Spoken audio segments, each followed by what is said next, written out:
Kevin's practice and could he play tonight? He went through full shoot around, and he went back to get treatment, and so we'll list him as game time decision. But he looked good, and we'll see where it all goes.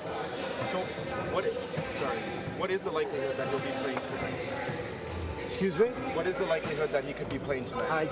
As I said, he just practiced, and he's getting treatment, and it's a game time decision. If he's able to go, what can he really realistically give you if he's been off for a month? Well, you worry about the conditioning.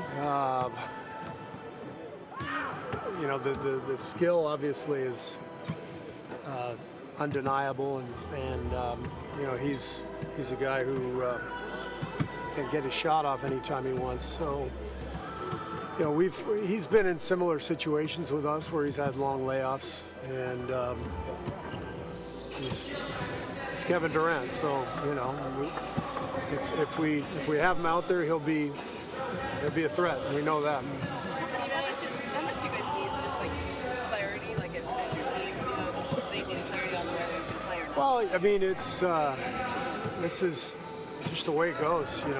Injuries happen, and there's not a whole lot you can do about it. So you just try to hold everything together and keep pushing, and find a way to survive and keep moving. So that's when you get people back and your team is whole, there's a better sense of identity, and so that's what we're hoping for. But no guarantees. We'll see.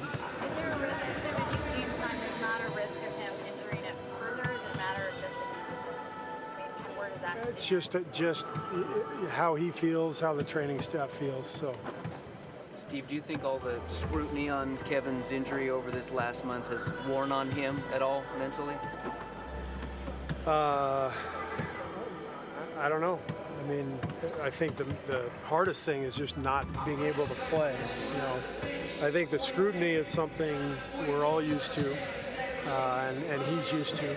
He's always in the spotlight. Our team's always in the spotlight. And then when you get to the finals, there's a lot more people here than usual, in case you hadn't noticed. But the most difficult thing is just not being able to be out there with your teammates at the biggest time of the year. So from that perspective, I have just felt bad for him, and we all have, and for all the guys who've been injured, for DeMarcus and Clay the other night. But again, you just keep going, keep moving, and when you get a chance to play, you go play and see what happens. Do you imagine that your team would be in this position? What position? Being in Toronto down 1-3, with Toronto able basically to take this championship? Did I imagine this when? Just going into the finals. Sure. Everything's possible.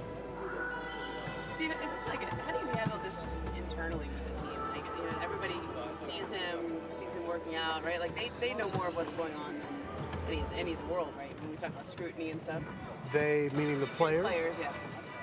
They know what's going on in terms of Kevin, what. at least. I mean, do you tell them what's going on? Do they take their Yeah, well, I mean, he's in there every day in the training room, and the guys see him, and so, he wasn't cleared to play until after Game 4, and now he's had a couple days practice. So I think there's a much better sense of, all right, there's some clarity now, and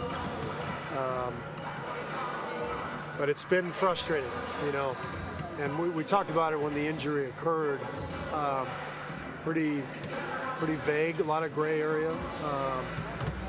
One of the first things Rick told me was with Cavs, could be a couple weeks, could be a couple months, and it's not often you have injuries like that. Usually you kind of get that 4 to 6 week thing, or 2 to 3 weeks, and so calves, Achilles, muscular stuff, it's a little tougher to gauge than a joint, and when you combine that with the scrutiny and the media coverage of the finals, we've just been in the spotlight. He's been in the spotlight, and it's been tough.